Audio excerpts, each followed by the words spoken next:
اسد کو کام کرنے سے ڈر نہیں لگتا تھا، نہ ہی وہ کوئی کام چور لڑکا تھا، مگر جب استاد اسے کہتا یہ کھانا دل نواز کی بیٹھک کے باہر رکھا تو اس کا دل ڈوب جاتا۔ پورے علاقے میں یہ بات مشہور تھی کہ دل نواز کی بیٹھک میں سایہ ہے۔ کئی سال سے یہ کمرہ بند تھا۔ دل نواز خود تو نوکری کے سلسلے میں پرائے ملک چلا گیا، لیکن اس کی بیٹھک لوگوں کے لیے ہمیشہ ایک ایسا معمہ بنی رہی جو کبھی حل نہیں ہوا۔ اسد کی بے بسی کی کہانی اس وقت شروع ہوئی جب اس کے ماں باپ ایک حادثے کا شکار ہو گئے اور وہ زندگی کی تلخیاں سہنے کے لیے اپنی بیوہ پھپھو کی گود میں آ گیا۔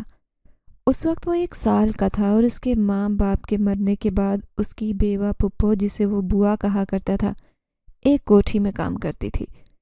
اس سے ملنے والی اجرت سے اپنا اور یتیم بھتیجے کا پیٹ پالتی۔ اسد کے کسی نے ناز نخرے نہیں اٹھائے تھے اور اس کا بچپن یتیمی کی نظر ہو گیا۔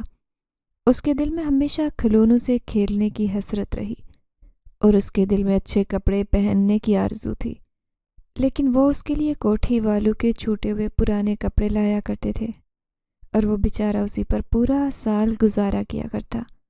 وہ کچھ بڑا تو ہوا تو بوا نے چاہا کہ وہ کوئی کام سنبھال لے، کیونکہ پڑھائی کا خرچہ اٹھانا بوا کے بس کی بات نہیں تھی۔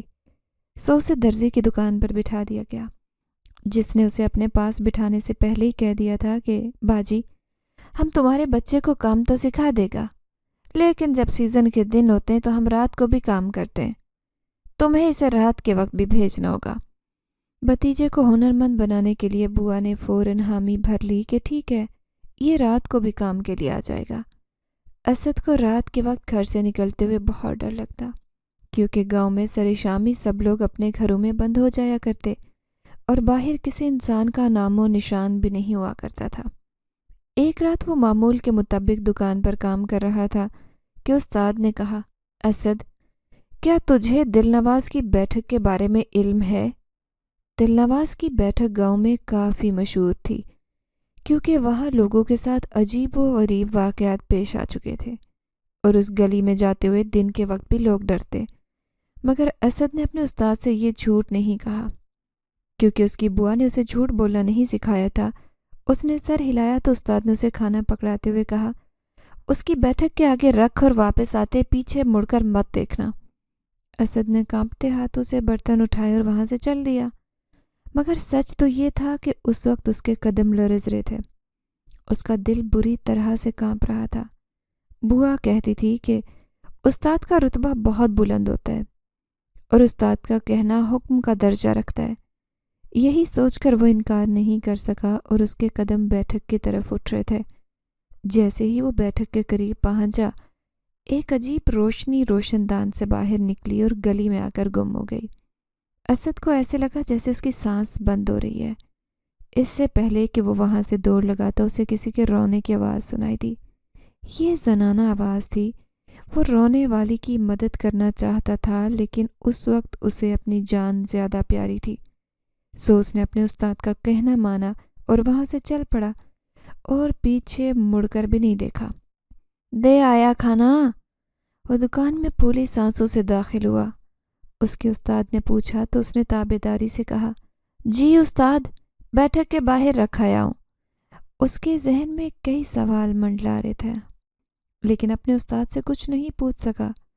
گھر آیا تو بوا پہلے سے سو چکی تھی۔ اس نے کھانا کھایا اور بستر پر آ کر لیٹ گیا، لیکن آج نیند اس کی آنکھوں سے کوسوں دور تھی اور چاہنے کے باوجود وہ سو نہیں سکا، کیونکہ اس کا پورا وجود اب تک خوف کی لپیٹ میں تھا۔ اگلی صبح وہ بخار میں جل رہا تھا۔ بوا نے کوٹھی پر لازمی جانا تھا، وہ چھٹی نہیں کر سکتی تھی۔ مالکن سخت تھی، ایک چھٹی پر بھی تنہا کاٹ لیتی اور باتیں الگ سناتی۔ آج کل مالکن کی بیٹی کی سالگرہ تھی، جس کی وجہ سے کوٹھی میں کام کی بڑی سختی چل رہی تھی۔ بوا نے اسد کا کھانا پانی رکھا اور کام پر چلی گئی۔ اسد نے آج اپنی ناساز طبیعت کی وجہ سے کام سے چھٹی کر لی۔ کھانا کھا کر بوا کی دی ہوئی بخار کی گولی کھائی اور سو گیا۔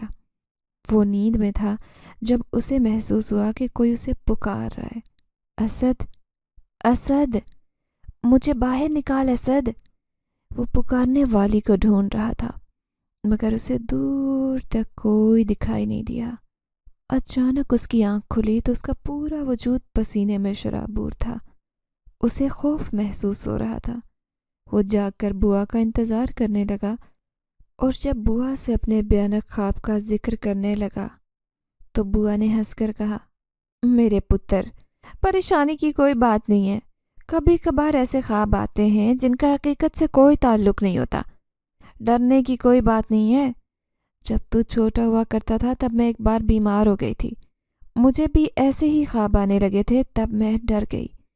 بوا نہ جانے کون سے قصے سنا کر اسے بہلانا چاہتی تھی، مگر اسد کا ذہن اس وقت کہیں اور ہی تھا۔ بوا خاموش ہوئی تو بولا، بوا، دل نواز کی بیٹھک میں مجھے لگتا ہے کہ جنات ہیں۔ وہاں سے زنانہ آواز آ رہی تھی، وہ بھی رونے کی۔ میں نے خود سنی۔ یہ بات سن کر بوا بھول گئی کہ وہ کون سا قصہ سنا رہی ہے۔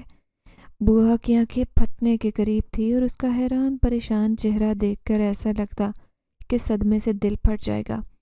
تو دل نواز کی بیٹھک کے پاس گیا تھا؟ بوا نے اپنے اندر ہمت جمع کر کے سوال کیا تو اسد نے سر جھکا کر اقرار کیا، جیسے کسی جرم کا اقرار کر رہا ہو۔ کیوں گیا تھا؟ اگر تجھے کچھ ہو جاتا تو قیامت کے روز تیرے مرے ہوئے ماں باپ کو کیا جواب دیتی؟ بوا نے کہا تو اسد بولا، استاد نے بھیجا تھا، شوق سے نہیں گیا تھا۔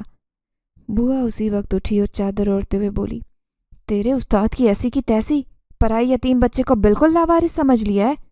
میں اسے آج زندہ نہیں چھوڑوں گی۔ بوا کا بس نہیں چل رہا تھا کہ اس کے استاد کی ایسی خبر لے کہ ساری عمر یاد رکھے۔ اسد روکتا ہی رہ گیا، مگر بوا آندھی طوفان کی طرح استاد کی دکان پر پہنچی اور ایسی خبر لی کہ وہ معذرت ہی کرتا رہ گیا۔ معاف کر دو خالہ، صرف 40 دن کی بات تھی۔ میں نے سنا ہے کہ جو قید میں بند جنات کو 40 دن تک کھانا دیتا ہے اس کی دلی مراد پوری ہوتی ہے۔ استاد نے کہا تو بوا بولی، بھاڑ میں گیا تو اور تیری دلی مراد۔ اب میں اپنے بچے کو تیرے پاس ہرگز نہیں بھیجوں گی۔ تو استاد کے نام پر سیاہ دھبا ہے جو اپنی جان بچانے کے لیے شاگرد کو نقصان پہنچا سکتا ہے۔ استاد کو اس کے انجام تک پہنچا کر بوا گھر واپس آ گئی اور قسم کھا لی کہ اب کبھی یتیم بھتیجے کے لیے کسی پر اعتماد نہیں کرے گی۔ اسد اب پہلے کی طرح گھر پر رہتا، اب بھی سونے کے لیے لیٹتا تو کسی کے رونے کی آواز سنائی دیتی۔ اسد پریشان ہو کر رہ گیا تھا، مگر بوا سے اس بات کا ذکر نہیں کیا تھا۔ اس روز وہ گھر پر اکیلا تھا۔ گھر کے کام کرنے کے بعد کھانا کھایا اور جیسے ہی لیٹا اسے ایسے محسوس ہوا جیسے سفید رنگ کی روشنی کمرے میں داخل ہوئی ہے اور چاروں طرف حرکت کر رہی ہے۔ اس کا دل زور زور سے دھڑکنے لگا۔ وہ ہمت کر کے اٹھا اور جیسے ہی کمرے سے باہر نکلا وہ روشنی غائب ہو گئی۔ اس نے گھر کو تالا لگایا اور کوٹھی کی جانب دوڑ پڑا۔ کوٹھی میں اسے کوئی دکھائی نہیں دیا۔ وہ بوا کی تلاش میں ادھر ادھر دیکھتا ہوا آگے بڑھا۔ آگے کا منظر دیکھ کر وہ بھول گیا کہ وہ کسی آسیبی چیز کو دیکھ کر ڈر چکا ہے۔ وہ یہ بھی بھول گیا کہ اس کے لیے جینا آسان نہیں رہا تھا۔ اسے تو سامنے ایک عورت فرعون بنی کھڑی دکھائی دے رہی تھی جو اس کی بوا کو بے نقد سنا رہی تھی، ہڈرام، نکمی، برتن ایسے دھوئے کہ میرا دل چاہ رہا ہے کہ سارے برتن تیرے سر میں بجا دوں، تبھی تجھے احساس ہوگا کہ کس طرح کام کیا جاتا ہے۔ بوا کسی زرخرید غلام کی طرح سر جھکائے کھڑی تھی۔ بیچاری منمنا کر بولی، غلطی ہو گئی بیگم صاحبہ، آئندہ شکایت کا موقع نہیں دوں گی۔ آگے کا منظر اسد سے دیکھا نہیں گیا۔ اپنی بوا کو ایک مظلوم ملازمہ کے روپ میں دیکھ کر اس کا دل دکھ سے بھر گیا اور وہاں سے واپس پلٹ گیا۔ اس نے تو کبھی خواب میں بھی نہیں سوچا تھا کہ بوا یوں ذلیل و خوار ہو اور اس کے لیے 2 وقت کی روٹی کماتی ہے۔ اسے ایسے لگ رہا تھا جیسے کوئی مسلسل اس پر کوڑے برسا رہا ہو۔ بوا ہر دم الفاظ کی آگ میں جل کر اس کے لیے 2 وقت کی روٹی کماتی۔ یہ سوچ کر وہ کڑتا رہا۔ وہ دل میں پختہ ارادہ کر چکا تھا کہ چاہے کچھ بھی اب وہ کام کر کے بوا کا سہارا بنے گا۔ بوا نے اسے بچہ بنا رکھا تھا مگر اب وہ بڑا ہو چکا تھا۔ اس کے ہم عمر لڑکے بہت کام کرتے تھے مگر بوا کہتی تھی کہ ان کے سر پر باپ کا سایہ ہے، میں تجھے کس آسرے پر گھر سے باہر بھیجوں۔ اس نے اپنے گلک میں جمع شدہ کچھ پیسے نکالے اور اسی وقت گھر سے باہر نکل گیا۔ اب کی بار وہ بوا کے ساتھ برابر والے گاؤں میں گیا تھا تو اس نے راستے میں دیکھا کہ ایک لڑکا آنے جانے والے لوگوں کے جوتے صاف کر کے پیسے کما رہا ہے۔ اسد کو تو یہ کام خاصا آسان اور مناسب لگا، سو وہ جلد ہی بازار کی طرف چل دیا تاکہ اپنے پیسوں سے کچھ برش خرید سکے تاکہ وہ اپنے نئے کام کا آغاز کر سکے۔ چند گھنٹوں بعد ہی وہ شہر کی جانب جاتی ہوئی سڑک پر بیٹھ گیا، جہاں کئی پڑھے لکھے لوگ گزر کر شہر نوکری کے لیے جایا کرتے تھے۔ آ جاؤ بھائی، اپنے جوتے صاف کروا لو۔ اسد جیسے ہی دیکھتا کہ اس کے سامنے سے کچھ لوگ جا رہے، وہی آواز لگا کر انہیں اپنی جانب متوجہ کرتا۔ کچھ لوگ تو نظر انداز کر دیتے، لیکن اکثر لوگ اس چھوٹے لڑکے کی ہمت بڑھانے کے لیے اس سے ضرور کام کرواتے۔ دوسری جانب جب بوا گھر میں داخل ہوئی تو یہ دیکھ کر حیران رہ گئی کہ دروازہ کھلا ہے اور اسد گھر سے غائب ہے۔ بوا پریشان ہو کر رونے لگی اور باری باری ہر دروازہ بجا کر پوچھتی، کیا تم نے میرے اسد کو کہیں دیکھا ہے؟ سب لوگوں نے جب لا علمی کا اظہار کیا تو بوا گھر آ گئی اور گھر بیٹھ کر رونے لگی، ساتھ ہی دعا کرنے لگی کہ اس کا یتیم بھتیجا جلد ہی واپس آ جائے، جو شاید راستہ بھول کر کہیں چلا گیا تھا۔ کچھ دیر بعد وہ قبرستان میں بھی اسے دیکھ آئی کہ شاید وہ ماں باپ کی قبر پر فاتحہ پڑھنے گیا ہو، لیکن وہاں بھی اسد کا کوئی نام و نشان نہیں ملا، تو بوا نامراد سی گھر لوٹ آئی۔ شام کو اسد خوشی خوشی گھر میں داخل ہوا تو بوا بے چین سی دوڑ کر اس سے لپٹ گئی اور بولی، کہاں چلا گیا تھا تو میرے بچے؟ میں نے تجھے کہاں کہاں نہیں تلاش کیا۔ اگر تجھے کچھ ہو جاتا تو میں قیامت کے روز تیرے مرے ہوئے ماں باپ کو کیا جواب دیتی۔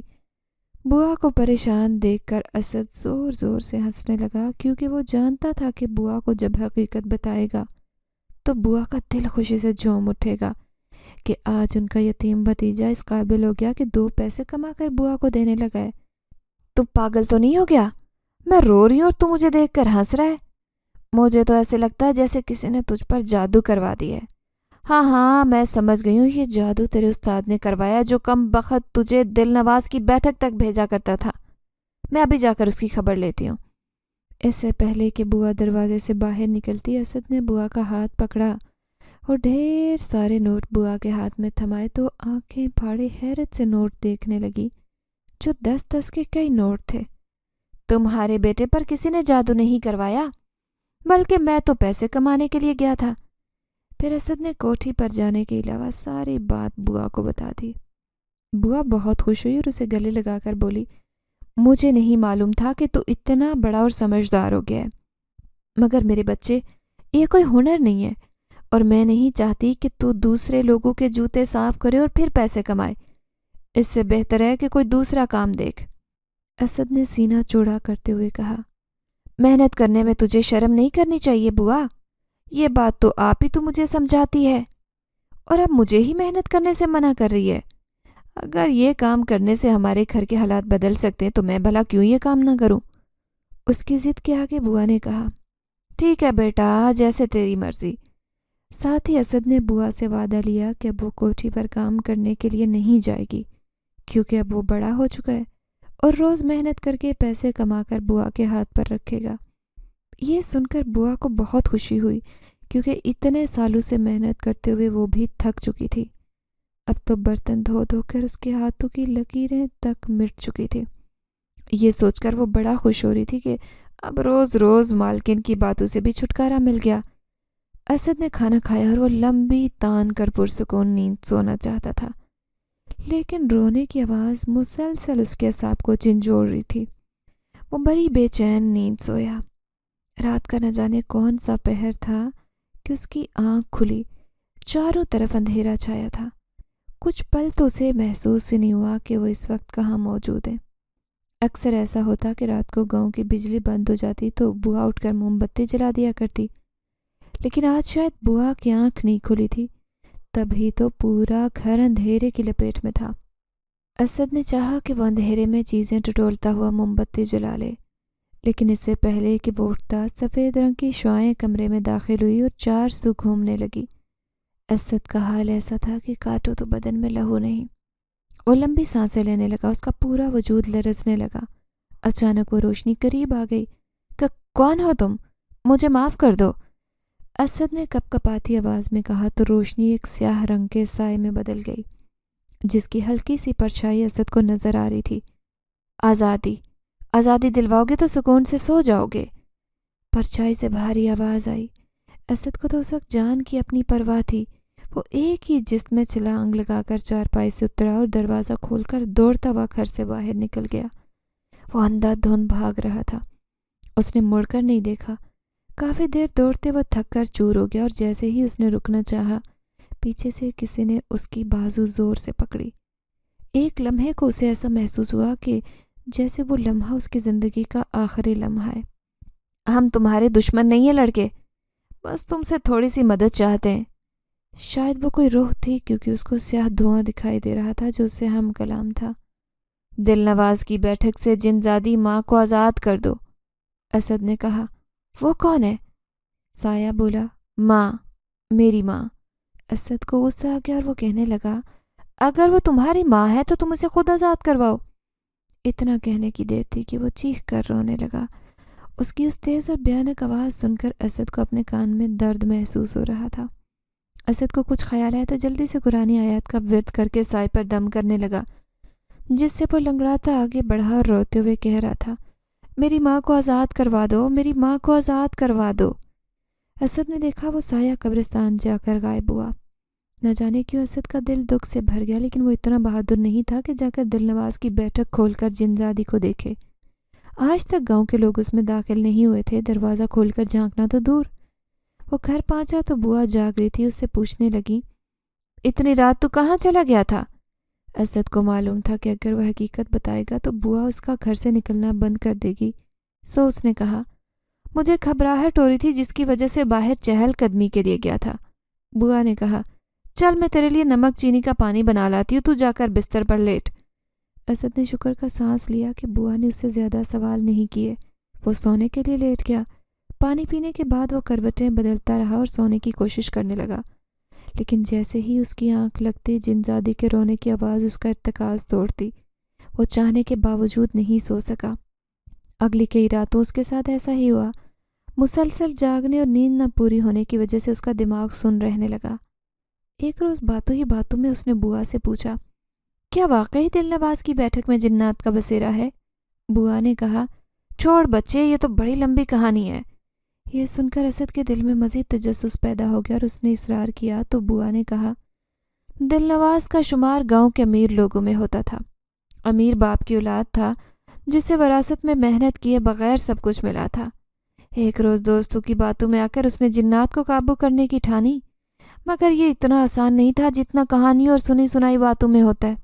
جوش میں آ کر دل نواز نے بھی کمرے میں جا کر، جس کا باہر سے دروازہ بند تھا اور یہ کمرہ بیٹھک کے نام سے مشہور تھا، مختلف عاملوں سے جنات کو قابو کرنے کے طریقے اس میں بیٹھ کر وہیں سیکھنے لگا عملیات۔ اپنی نا تجربہ کاری کی بنا پر جانے ایسا کیا عمل کیا کہ الٹا اثر ہو گیا اور وہ رات کو دھاڑے مار کر روتا۔ اس کی آواز پورے گاؤں میں گونجتی۔ لوگ اس طرف جانے سے خوف کھاتے، اسی لیے کہا جاتا ہے کہ بیٹا، ضروری نہیں کہ دوسروں کے تجربات سے سیکھ کر ہم بھی وہی نتیجہ حاصل کریں جو دوسرے لوگ حاصل کر چکے ہوتے ہیں۔ ایسا ہی کچھ دل نواز کے ساتھ ہوا۔ شہر کا امیر ترین شخص بننے کے چکر میں سب سکھ چین برباد کر گیا۔ تم اس وقت چھوٹے تھے، لیکن گاؤں کے لوگوں کو اچھی طرح سے یاد ہے کہ رات کو کیسے دھاڑے مار کر روتا تھا۔ اسد سانس رو کے کہانی سن رہا تھا۔ بوا چپ ہوئی تو وہ کہنے لگا، پھر وہ کیسے ٹھیک ہوا؟